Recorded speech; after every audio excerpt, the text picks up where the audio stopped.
இன்னைக்கு நம்ம acidity, chest pain, நெஞ்சு கரிக்குது, நெஞ்சில குத்துற மாதிரி வலிக்குது, வயிறு எரியுது, தொண்டையிலேருந்து வயிறு வரைக்கும் எரியுது, சாப்பிட்ட உடனே நான் மோஷன் போயிடுவேன், இந்த மாதிரி கம்ப்ளைண்ட் சொல்றவங்களுக்கு தான் நம்ம இன்னைக்கு வீடியோ பண்றோம். நீங்க பண்ண வேண்டிய விஷயங்கள் என்னெல்லாம் அப்படின்றது இன்னைக்கு நம்ம ஒரு 10 பாயிண்ட் பார்க்குறோம். மொதல் பாயிண்ட் பார்த்தீங்கன்னா, காலையில் எந்திரிச்சோடனே பட்டர் சாப்பிடுங்க. 2 டீஸ்பூன் ரூம் டெம்பரேச்சர்ல வச்சு அந்த பட்டரை சாப்பிட்டு ஒரு கிளாஸ் சுடு தண்ணி குடிச்சு முடிச்சிடுங்க. ரெண்டாவது, காலையில் உங்களுக்கு பசி எடுக்கும் போது 7 மணிக்கு உங்களுக்கு பசி எடுக்க ஆரம்பிச்சிடும். அந்த 7 மணிலேருந்து 10 மணி வரைக்கும் பட்னி இல்லாமல் காலையில் 7 மணி போல் சொரக்காய் ஜூஸ் இல்லாட்டி வெண்பூசணி ஜூஸ் இல்லை மணத்தக்காளி ஜூஸ் மோரில் கலந்து குடிக்கலாம். இந்த 3 ஜூஸில் ஏதாச்சும் ஒரு ஜூஸ் கண்டிப்பாக குடிச்சிட்டே வாங்க. எந்த ஜூஸ் போட்டாலும் அதில் கொஞ்சம் இஞ்சி ஆட் பண்ணி அதை ஜூஸ் போட்டு வடிகட்டி அட்லீஸ்ட் ஒரு 200 ml குடிக்கிறதுக்கு ட்ரை பண்ணுங்க. மூணாவதாக பார்த்தீங்கன்னா, நம்மளுக்கு நெக்ஸ்ட் 11 மணி போல் பசி எடுக்கும். இந்த 11 மணிக்கு பசி எடுக்கும் போது டீ காஃபி குடிக்காம மோர் இல்லாட்டி இளநீ குடிக்க ட்ரை பண்ணுங்க. உங்களால தேங்காய் பால் குடிக்க முடியும் அப்படின்னா தேங்காய் பால் தாராளமா குடிக்கலாம். நாலாவதா, நீங்க லஞ்ச் சாப்பிட்றதுக்கு முன்னாடி ஓகேங்களா, நீங்க ஒரு 1 மணி 2 மணி போல லஞ்ச் சாப்பிட்றீங்க அப்படின்னா அதுக்கு ஒரு 1/2 hour முன்னாடி ஒரு கப்புல நல்லா ஒரு 200 கிராம் முலாம்பழம் இல்லாட்டி கிர்னி பழம் இல்ல வெள்ளரிக்காய், இது மூணுல எது வேணாலும் சாப்பிடலாம். உங்களுக்கு முலாம்பழம் கிர்னி பழம் கட் பண்ணிட்டு போக முடியலன்னா நீங்க தாராளமா எப்பவுமே உங்க பேக்ல ஒரு வெள்ளரிக்காய் வச்சுக்கோங்க. லஞ்சுக்கு முன்னாடி பசி எடுக்கும் போது சாப்பிடாம நீங்க ஸ்கிப் பண்ற அந்த டைம்ல டீ காஃபி குடிக்காம இந்த வெள்ளரிக்காவை கண்டிப்பா சாப்பிடுங்க. அஞ்சாவதா முக்கியமான ஒரு பாயிண்ட் அப்படின்றது, சாப்பிடும் போது நடுவில் தண்ணி குடிக்கிற பழக்கம் வச்சுக்காதீங்க. சாப்பிட்டு முடிச்சோடனே ஒரு செம்பு தண்ணி குடிச்சு முடிக்கிறதோ, ஒரு வாய் சாப்பாடு ஒரு மடக்கு தண்ணி அந்த மாதிரி குடிக்கிற பழக்கம் இருந்துச்சுன்னா தயவு செய்து அவாய்ட் பண்ணுங்க.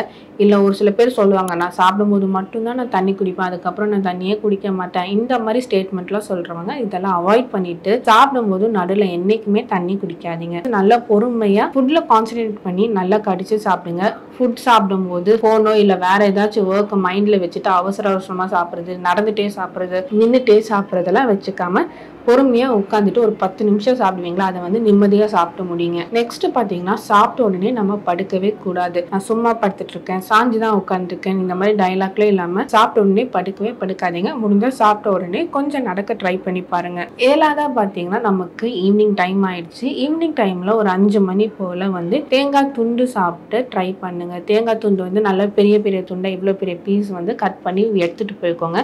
அதை கடிச்சு சாப்பிட்ற மாதிரி பார்த்துக்கோங்க. தேங்காய் துண்டு சாப்பிட முடியாட்டி ஒரு ஆப்பிள் சாப்பிடுங்க. ஆனா ரொம்ப ரொம்ப பெஸ்ட் அப்படின்றது பாத்தீங்கன்னா தேங்காய் தான். 8வது பாயிண்ட் பாத்தீங்கன்னா, இது ரொம்ப ரொம்ப கஷ்டமான ஒரு விஷயம். முடிஞ்ச அளவுக்கு 7 மணிக்குள்ள சாப்பிட்டு முடிச்சு கை கழுவிடுங்க. அதுக்கப்புறம் சாப்பிடாதீங்க. இது பண்ணிட்டீங்கனாலே உங்களுக்கு பாதி பிரச்சனை சரியா போயிடும். 7 மணிக்குள்ள சாப்பிட்டு முடிக்கிறது உங்க பாடிக்கு ரொம்ப ரொம்ப நிறைய சேஞ்சஸை கொண்டு வரும். அந்த ஃபுட்டை ஒரு ஹெல்த்தி ஃபுட்டா சாப்பிடுங்க. மைதாவோ இல்லை ரொம்ப ஹார்டான ஃபுட்டு, உங்களுக்கு டைஜஸ்ட் ஆகிற கஷ்டமான ஃபுட்டா இருக்கும்போது அதை சாப்பிடாதீங்க. மோஸ்டா அல்சர் இருக்கிறவங்களுக்கு நீங்க சப்பாத்தி சாப்பிட்றீங்கன்னா நெஞ்சு கறிக்க ஆரம்பிச்சிடும். ஸோ அதையுமே பெட்டர் அவாய்ட் பண்ணிட்டு கஞ்சோ இல்லை சூப்போ இல்லை வெஜிடபிள் சாலட்ஸோ ஃப்ரூட் சாலட்ஸ் இந்த மாதிரி சாப்பிட்டுட்டு முடிக்கிறது உங்களுக்கு இன்னுமே ஈஸியா இருக்கும். 9th பாயிண்ட் பார்த்தீங்கன்னா, ஜென்ரலாகவே நைட்டு சாப்பிட்ட உடனே டைரெக்டாக நம்ம பெட்டுக்கு போகிறது தான் நம்ம பழக்கமாக இருக்கும். அது இல்லாமல் ஒரு குட்டி வாக்கிங்கை போட்டிங்கன்னா இந்த ப்ராப்ளம் ரொம்பவே நல்லா உங்களுக்கு அரெஸ்ட் ஆகும். ஸோ சாப்பிட்ட உடனே தூங்காமல் சாப்பிட்டு ஒரு 30 to 45 minutes கழிச்சு படுத்திங்கன்னா ரொம்பவே எஃபெக்டிவாக இருக்கும். And last but not least அப்படின்றது பார்த்தீங்கன்னா, நீங்கள் பசிக்கும் போது என்றைக்குமே டீ காஃபி குடிக்காதீங்க. பசிக்கும் போது ஃப்ரூட்ஸ் சாப்பிடுங்க, இல்லாட்டி ஃப்ரூட் ஜூஸஸ் மாதிரி எடுத்துக்க ட்ரை பண்ணுங்கள். எப்போவுமே உங்கள் பேக்கில் ஒரு கொய்யா, ஒரு குக்கும்பர், ஒரு ஆப்பிள் அப்படின்றத கேரி பண்ணிக்க பழகிக்கோங்க. இந்த 10 பாயிண்ட் நீங்கள் ஃபாலோ பண்ணிட்டு வரும்போது கண்டிப்பாக உங்கள் பாடியில் ஒரு ட்ரெமெண்டஸ் அமௌண்ட் ஆஃப் சேஞ்சஸ் தெரியும். இது எல்லாமே பண்ணிவிட்டு தண்ணி குடிக்காமல் போயிட்டிங்கன்னா ஒரு பிரயோஜனமும் இல்லை. ஸோ அளந்து வச்சு ஒரு நாளைக்கு 3 லிட்டர் தண்ணி அப்படின்றத பொறுமையாக குடிங்க. அண்ட் சாப்பிட்ட உடனே ஜில்லுன்னு தண்ணி என்றைக்குமே குடிக்காதீங்க. இதே மாதிரி இன்னொரு லைஃப் ஸ்டைல் ப்ராப்ளம்ஸை நெக்ஸ்ட் வீடியோவில் பார்ப்போம். தேங்க்யூ.